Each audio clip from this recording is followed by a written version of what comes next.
CJ. And I'm Robin. Welcome to the Cozy Kitchen. Come and make yourself comfortable here with us by the fire. Let's chat about baking, friendship, and cozy hobbies. If there's time and enough tea, maybe we'll even unravel some fun backstories. I mean, there should always be enough tea.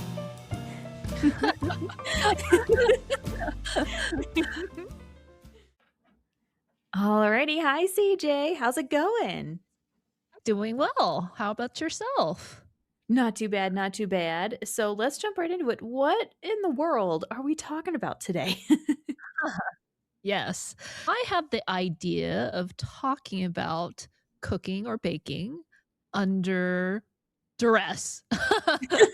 Oh my. How did this come about? I recently had a burst pipe and I am currently without running water. I live in a rural part of America and Oh no. and I am off like almost off grid. Power goes out a lot. I'm on my own well and septic system and I have to be prepared for contingencies. And so right now I am dealing with that. And I thought we might talk about cooking or baking under less than ideal conditions.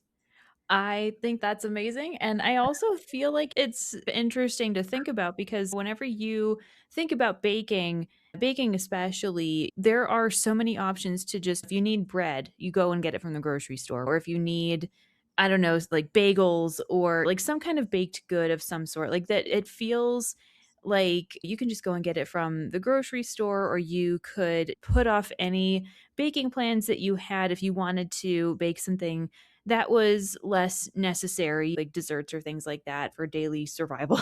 So let me ask you, like, what are some of the benefits of baking in less than ideal conditions? Why is there a reason why you might want to have those options instead of just being like, oh, I'll just go to the store. It's whatever.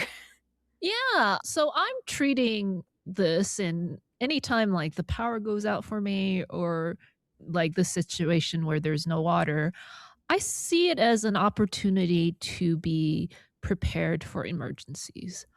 Like how do you feed yourself when civilization is dysfunctional? And the last time this happened, it was the pandemic. People weren't allowed to go out. And so you gotta fend for yourself for a little bit. So I have a question for you. As Mhm. far as emergency preparedness goes, like how do you have what's your plan? I don't really have a plan. We do have, and this is going to sound so dumb. We have a like a small bin, and it's just for our dog. It is big Mhm, enough that we can put at least some of his food in there and have like a collapsible little bowl for his water and different things like that. So we have a little go container for him, a safe where we have all of our very important documents and everything. mhm, But in terms of actual emergency preparedness, and like we have things like we have matches, we have unscented candles and things like that. Because when we used to live in North Carolina, we would get these microbursts and we would be without power for anywhere between 12 to 24, sometimes even more hours than that. And mhm. we learned very quickly how important it is to have unscented candles in such an emergency. So, yeah, but I am ashamed to say apartment living has made us not it's kept us from being able to prep a whole lot. And I Mhm, think even in the pandemic, because we worked together then, and I remember we had met whenever we had heard that, oh, we weren't going to go back to the office after 2 weeks. It was going to be a much longer ordeal. And I remember in this meeting, you said, hey, if you need to take a day off of work and you need to go to the grocery store, you need to go fill the car up with gas, you need to do whatever, please feel free to do that. And I was like, that's so nice. And I really do appreciate that offer. But we live in a studio apartment. We have no storage. We don't have anywhere where we would put the even if we wanted to go nuts and mhm, mhm, buy a bunch of toilet paper and paper towels and things like that.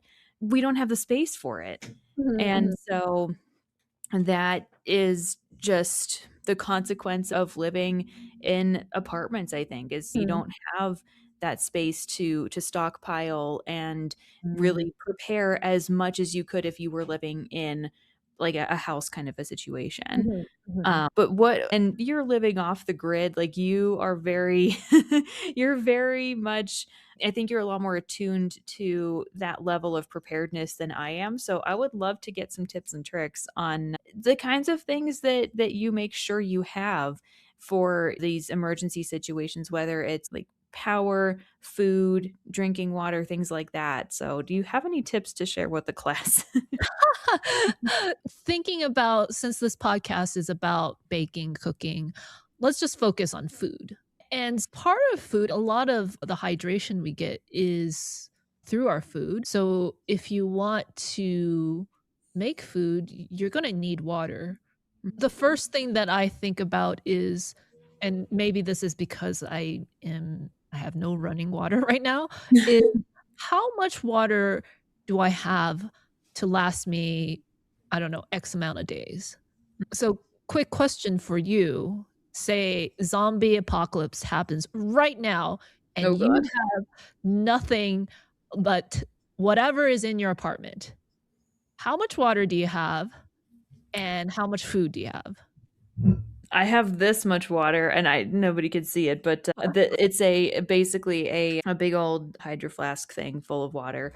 We have whatever's left in the tea kettle, and that's about it. So, we don't have we might have 1 or 2 small plastic water bottles, but I don't buy plastic water bottles because I worry about the environment, Mhm, and also, like, the microplastics. Everything scares me. I'm scared of everything. mhm, mhm, Not much. We I did just do grocery shopping yesterday, so we have enough food for I honestly we have more than it feels like. I feel like if we were really rationing, we could make do with a like a 3-week stretch, I would say.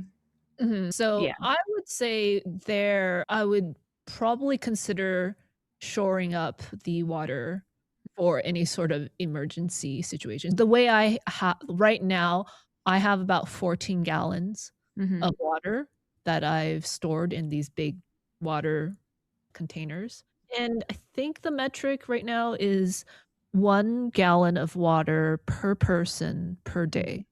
So right now I have about 14, 15 gallons. That's And about 2. where do you keep them? Do you have a special place where you have to store them, or where do you normally keep these? Actually keep them up right under this giant buffet table Oh, in nice. the living room. I like, right now, I'm short on space, so that's where they Mhm. are, but they're just 2 containers, they're each about 7 gallons, and I add a little tiny bit of bleach in there just so that it doesn't go bad, and I think this time I'm gonna, until this pipe is fixed, I am on nothing.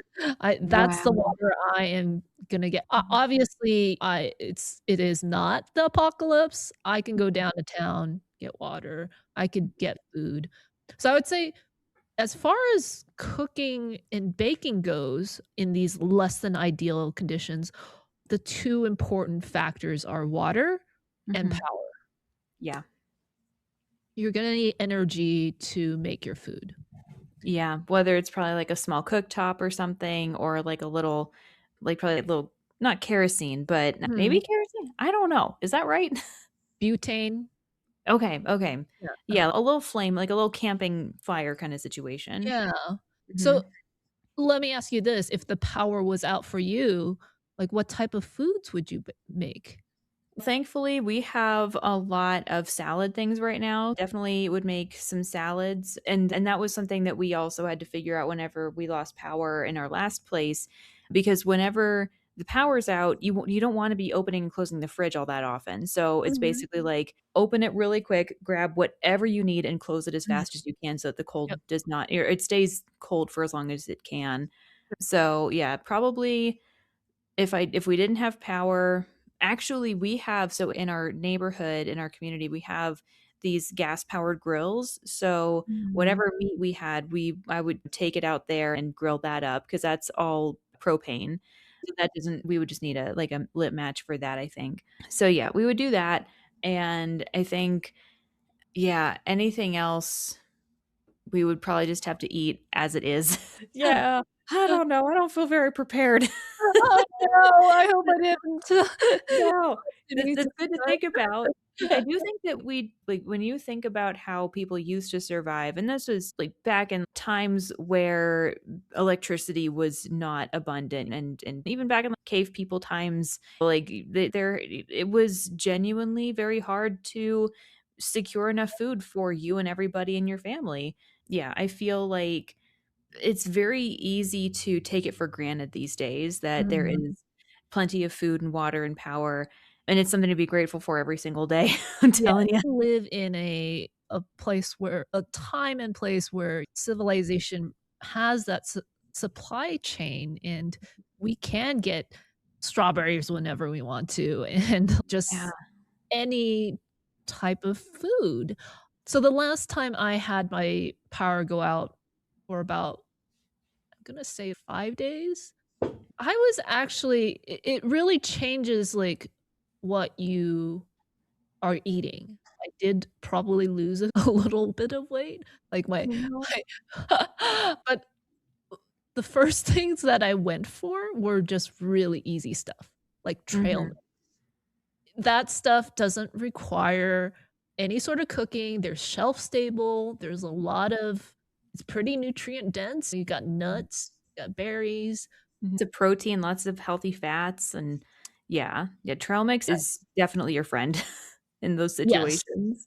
Yep, that's the first line of defense. Mm. Then I got thinking, bread is actually not a bad thing to bake during a power down situation. Now, I'm very curious about how this works because to me, in my modern day, perspective, in order to make bread, you need an oven, and I know that there are gas ovens, but we if you don't have a gas oven, what do you do? How do you bake the bread if you do not have the oven? Yes, in my situation here, I have a wood stove, and I have unlimited firewood. That's right, you do. And so what I would do here would be baking like a primitive style, just through a Dutch oven. Oh, okay. Yeah, Yeah, have the little campfire going, or yeah, 'cause, Dutch ovens are remarkable at baking breads. yes. Mhm. I know that we've talked about bread before, and you had mentioned earlier that, Passover, there was a certain Mhm. type of bread. Tell me about Yes. that. So the whole idea around Passover and matzah, which is the unleavened bread that you eat every year for Passover, is basically that the Israelites were in such a rush to leave after Pharaoh said, "Hey, get out of here," that there was no time for their bread to rise. And so they just baked it, it stayed flat, and that was the sustenance that carried them into the desert and into their new lives as a freed people. And so it was like very much a rushed process. They were still able to make it, but there was no time for it to rise. So it was bread that was made in less than ideal conditions. And to this day, we still eat matzah as a way to commemorate that. Although, if I'm being completely honest, it's not my favorite thing to eat. It's just it tastes good. Yes. It's just okay. So, Yeah, yeah. I feel Mhm, like those situations where either you're running, you're on the mhm. go, or, some emergency happens, you're not eating for pleasure anymore. This is just Exactly. sustenance.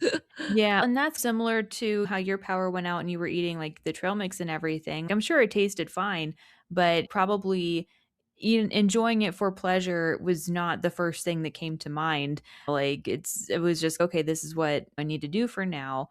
And so I feel like it's fascinating to talk about baking in this context because baking, generally speaking, unless you're talking about, "Oh, I bake bread for my family for the week," things like that.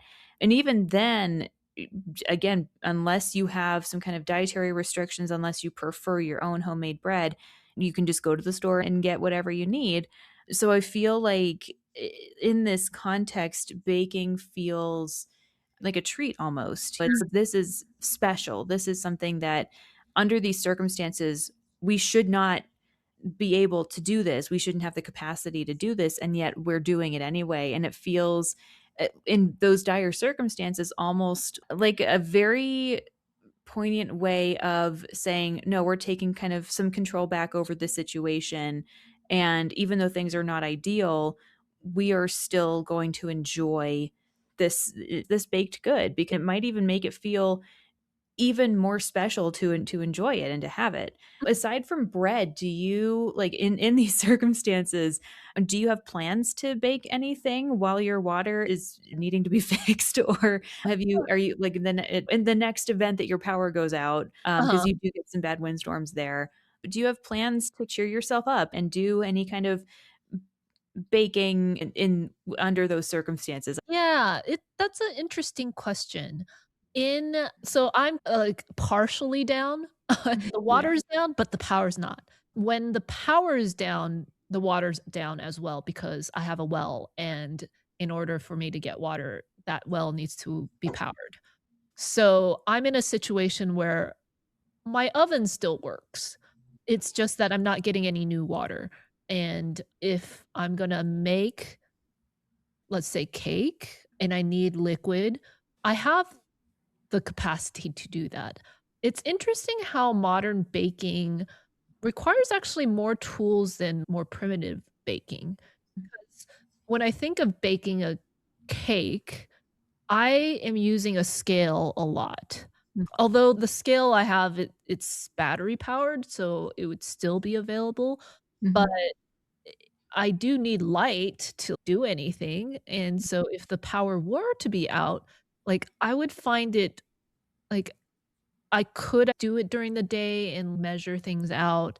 It just seems like there is more of a hassle to it, so when the power was out, what I was eating was actually more camping stuff. So the camping stuff that they sell is all, like, freeze-dried, and all you do is add hot water. Okay. Yeah, and so they have the savory stuff, they'll have, like, lasagna or stews that are just in these dry packets, and you open it and you just pour hot water in. And they also have the dessert stuff, and it's often like a berry crumble. It's been Ooh. Mhm. freeze-dried, but you add the water and it reconstitutes as a berry crumble. And that's cool because, like, with crumbles specifically, you don't generally need a whole lot of very accurate measuring. It's one of those things where it's get the berries hot, put in some sugar, maybe some orange juice or something, and then just let it thicken. And then for the crumble part, it's you got some flour, you got some butter, you got some oats, maybe some sugar and cinnamon, put it in, and you're Yeah, done. yeah, yeah. And I bet it can be done. If this Oh, was, yeah. like, a long-term survival situation, which it never is, 'cause Mhm. usually civilization will come back within Mhm. at least a week or 2. But the pandemic was one of those things that was like, wow, like black swan event, once in a lifetime thing. But even Yeah. then, the supply chain was robust enough that if you wanted to bake, you could've, right? That's when people really started to get into sourdough. That's when the sourdough craze happened, and I remember being very aggravated because I went to the grocery store multiple times and everything the all the flour was gone. All of the flour was gone, and that was very annoying for somebody who I'm gonna be a little bit of a hipster, but I was baking before the pandemic. And so, yeah, that was and because we had to stay inside, that was just a thing that made it easier to cope was just, "Let's bake something." But I feel like it makes me particularly grateful for people like farmers, people who work in grocery stores, people who keep that supply chain active and moving. It really makes me very grateful to think about how there are people out there who are determined to ensure that people don't go hungry. It's a very dear thing that humanity has. Even though that's their jobs and they are paid to do it, it's incredibly wonderful that not that long ago in the span of human history, people would starve to death constantly and not just like little pockets of humanity here and there, but like large swaths of people. And I'm not saying that people don't still starve to death today. They absolutely do. And there are definitely parts of the world where that attention needs to be focused on that really terrible thing that happens. But like generally speaking, I think a lot of the world has come so far in taking care that food supply is really good. So I don't know, I feel very grateful to all the people that make it happen, I think, so that we have the flour and we have the sugar and we have the butter and all the other good stuff we need. Yeah, yeah, definitely. When was the last time that you had baked or cooked under less than ideal conditions? Oh man, that's a good question. Trying to think. Yeah, it would probably be the pandemic because when we were living in North Carolina and our power would go out, we could do no cooking. We could not, we didn't have a wood stove. We didn't, everything was electric. Mhm, I don't even think that the grills in that neighborhood would have worked because I think that they also needed electricity to work. mhm, But and by that point, it was the thick of summer. It was so hot and our air mhm, conditioning wasn't working. mhm, So we were loath to have any heat happening inside mhm, regardless. mhm, So I think that probably the pandemic would have been mhm, the last time, and it was honestly cozy because, like, my partner and I, even though we were living in, like, the smallest shoebox of an apartment at that point, we were cozy in there, and we were like we're not outdoorsy people in general. We like mhm. being inside. We like just being in our own space. So it was just like, "This is okay." We don't feel the need to go anywhere and do anything, and we don't feel really all that deprived of the outdoors. So Uh-huh. it was like I think and I did not start my sourdough journey during the pandemic, I started it well after. But yeah, it was nice because we would still get together with some of our friends on campus, Mm, and once a lot of the more initial fears of the pandemic kind of passed, I would ask our friends and I'd be like, "Hey, I would love to bake you guys something. Are you comfortable with that?" And if they were good with it, then I it was a nice way to maintain that very human connection of being there for somebody else. I wow. don't know. It Do you was remember what you baked then? probably cookies. I baked a lot of cookies, Ah, and my fiancé, my partner he was DMing a Dungeons& and Dragons game that mhm, I eventually got to be part of, and I remember baking a chocolate lava cake for the climax of that story, of that mhm. campaign, where we basically had a big old fight in a volcano with a phoenix. So it was like stuff like that. I got to have some fun with it. Yeah. What about for you? You mentioned, are you gonna make some bread while the pipe is getting fixed, or are you gonna get a little experimental? Are you gonna do anything that, a little bit more fun? I think because I have power and I have multiple sources of energy, I guess, because I have a propane tank with stove, and I have electricity right now, so I am not short on, like, the method of cooking. The bottleneck for me is really water, so I'm conserving water. I do have a quick question. You mentioned before making cake and everything. Without the water, what is your plan on cleaning the dishes? How do you d Question. That is very good question. You would need more water to like, that's where I think why in the last power outage, I would stick to the camp food Mhm. because those are prepackaged and all I did was add water and then throw out the package, which I do feel bad sometimes. It's like I'm creating all this waste. But that's the thing, it's like you've still used it for its intended purpose, and it's not like you are doing it every single day for every single meal. Like this it's emergency stuff, and you're using it in emergency. Yep, yep. So, thankfully, my dishwasher is relatively empty, and I'm just gonna wait until my water comes back so I can use it. Hooray! I think that's a great idea, and we've talked before about dishwashers and how invaluable they really are in a kitchen. Yes, I feel like modern living is so soft compared to what people used to go through.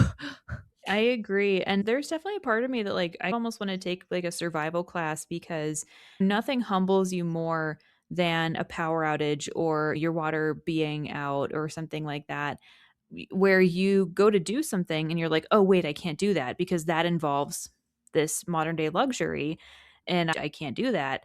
The amount of times where I was just the power would be out and I'd be like, "Oh, cool, I've got some extra time, I can vacuum that." "No, I can't vacuum anything." Or, "Oh, I can just turn on the TV." "No." And I need to get a power brick for my phone because I Mhm. also couldn't be on my phone as much, I need to conserve the energy. Yes. So, went back to read a good bit. Mhm, mhm, mhm. But yeah, Maybe it's candlelight? yes, and that's the thing, it's hard to read by candlelight. I It's no wonder that so many people probably more people needed glasses than they didn't back in the day. Right. Because, yeah, reading by candlelight is very hard on the eyes, Yes. which is another reason why if you are I imagine if you were a cook and if you were like working in a kitchen back in the time before electricity, maybe you had gas lamps, maybe you just had candles, like maybe this was closer to like 1700s kind of era. Like definitely would help to have recipes that you where you didn't need to depend so heavily on precise measurements. Mm. So it's no wonder that more people would eat, and this was also like a convenience factor as well. It's no wonder that stews were very popular and soups because you really don't need very accurate measurements for those. So yeah, it's no wonder that we are more finicky these days with the recipes because we can afford to be because we have electricity to read the recipes by at this point. Yeah. Yeah. And So also, if you talk to somebody who's older about, "Oh, how did you make this? Did you learn it from your grandmother?" And, "We just used a pinch of this and a little bit of that." And it's I don't like and I'm not saying that's because people who were all that recent had to get by without all that, but, like, my grandparents grew up my dad's parents grew up without electricity in their homes. It wasn't until they came to the US, I think, that they might have had it, although they might have had it in the displaced persons camp after World War II. I don't remember, but mhm. growing up, I think they just had gas and oil lamps and Uh-huh. things like that. Wow. Yeah, it was not so far back in human history that there were people who still had to make do without electricity, Yeah. and it feels very odd to think about. 'Cause it's such a constant it's not just a constant, but it's if you don't have electricity and running water, you can't like, nobody is renting an apartment where you would force people to live without electricity and running Right. water, let Yeah. alone, like, internet service. Like, you'd Yeah. basically your place would be condemned. So, I don't know, I just like, people did without it, and I'm very grateful for it, but it's valuable to know how to cope without it as well, I think.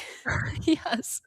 Yeah, like, yeah, as you were saying, like, these utilities, we just take them for granted, and it takes a little bit of a jolting event, in my case, Yeah. that reminds you that we live in really good conditions, and that's something very precious. Thank you for indulging me on this episode.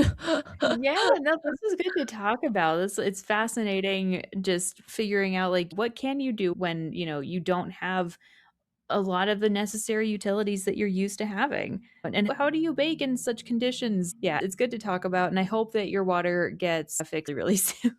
Thank you, yes, and I feel like I hope people know that even in hard times, like, you can still do some very enjoyable cooking and baking. You could bake bread on a wood stove on an alternative source of energy. Yeah, yeah, it's important to get creative if you can, and if not, lean on your neighbors and your friends and see if, like, you're able to use community in that way to make the hard times a little bit less awful, hopefully. Yes, yes. Yeah, and thank you so much for listening, we're always so glad to have you here. Yeah, thank you so much. Yeah, until next time, we will see you guys later. Alright, Bye. bye! That's it for this episode of Cozy Kitchen. We're so glad you stopped by. We can't wait till the next time you join us by the fire. See See you you later. later.